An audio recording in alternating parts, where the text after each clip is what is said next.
প্রিয় শিক্ষার্থীবৃন্দ, আশা করি তোমরা সবাই ভালো আছো। আজকে আমরা ক্লাস করব একাদশ শ্রেণীর তথ্য ও যোগাযোগ প্রযুক্তি বিষয়ের। আলোচ্যসূচি হচ্ছে কিভাবে আমরা একটি অক্টাল সংখ্যাকে বাইনারিতে রূপান্তর করব এই বিষয়ে। তো চলো আমরা একটু দেখি কিভাবে একটি অক্টাল সংখ্যাকে আমরা বাইনারিতে রূপান্তর করতে পারি। তো সর্বপ্রথম আমি একটি সংখ্যা লিখছি, যেমন যেমন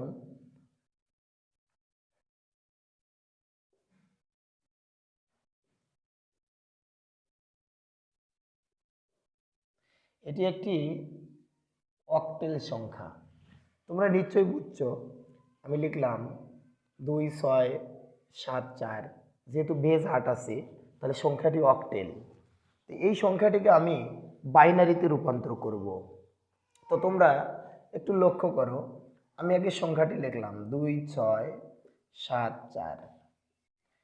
সংখ্যাটি লেখার পর উক্ত সংখ্যাটিকে আমি কোড আকারে আগে লিখব 4। আমি তোমাদের আগেই বলেছিলাম যে আমাদের অক্টালের কোড হচ্ছে 1 2 4। তো আমার এখানে রয়েছে 4 সংখ্যাটি। তো আমি এখন এখানে আমাকে দেখতে হবে কোন কোন সংখ্যাগুলো যোগ করলে আমার 4 হয়।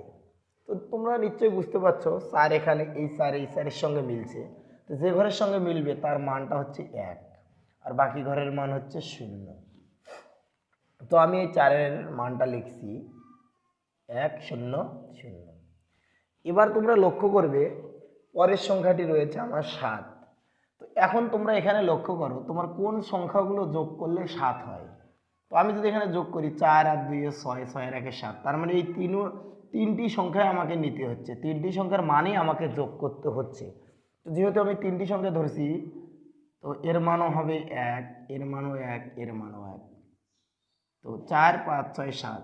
তো যার মানগুলো ধরে যোগ করব সে ঘরের মান হচ্ছে 1, যার জন্য আমি 3টি 1 লিখলাম।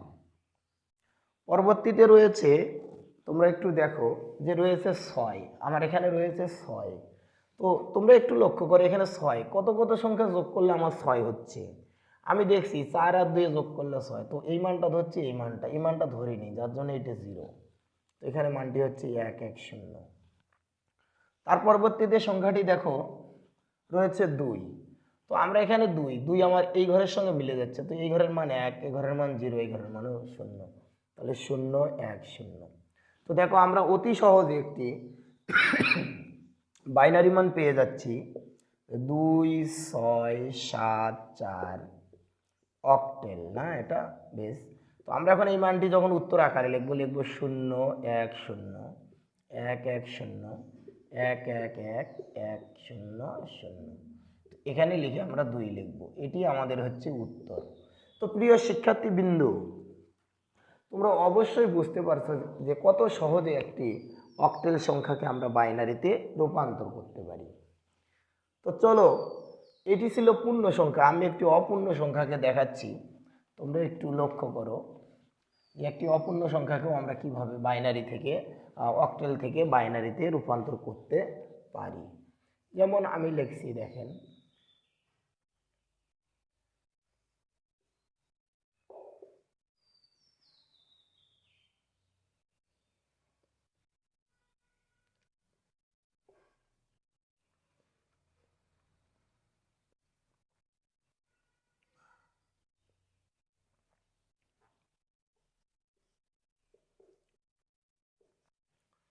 লিখবো 1 3 5 .2 4 1।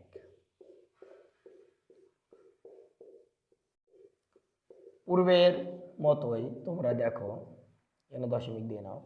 তো 1 আমার এই ঘরের সঙ্গে মিলে যাচ্ছে 1। তো এই মান 1, এটা 0, এটা 0, তাহলে এখানে লিখবো 0 0 1। পরবর্তী ঘরটি আমার রয়েছে 4। তো আমরা দেখবো আমার কোন কোন ঘরের সঙ্গে মিলে যাচ্ছে। তো আমাদের অন্য কোনো ঘর নিতে হচ্ছে না, আমার এই ঘরের সঙ্গে মিলে যাচ্ছে 1 0 0 1 0 0। পরের ঘরটিতে রয়েছে আমার 2, তো 2 তো 1 0 0 0 1 0, হ্যাঁ। তার পরবর্তীতে রয়েছে 5, তো কোন কোন ঘর যোগ করলে আমার 5 হচ্ছে? 4 আর 1 5।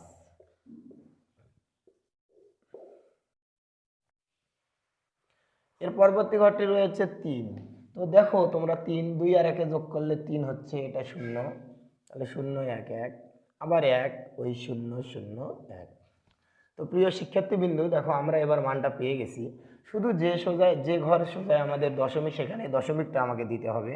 তো আমি এখন উত্তর লিখবো 1 3 5 দশমিক 2 4 1 8 সমান 0 0 1 0 1 1 0 1 দশমিক 0 1 0 1 0 0 0 0 1। তো প্রিয় শিক্ষার্থীবৃন্দ, তোমরা দেখলে কিভাবে একটি পূর্ণ সংখ্যা বা অপূর্ণ সংখ্যাকে আমরা অক্টেল হইতে বাইনারিতে রূপান্তর করতে পারি।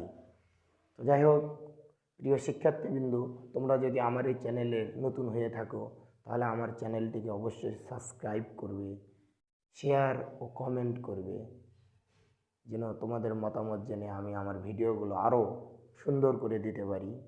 এবং তোমাদের শেয়ার ও কমেন্টের মাধ্যমে আমাকে উৎসাহিত করবে, যেন আমি আইসিটি বিষয়ের পুরো সম্পূর্ণ বইটির ক্লাসগুলো এইভাবে দিতে পারি। এই আশাটুকু রেখে সকলের সুস্বাস্থ্য ও দীর্ঘায়ু কামনা করে আজকের মতো ক্লাস এখানেই শেষ করছি। সবাই ভালো থাকো, ধন্যবাদ।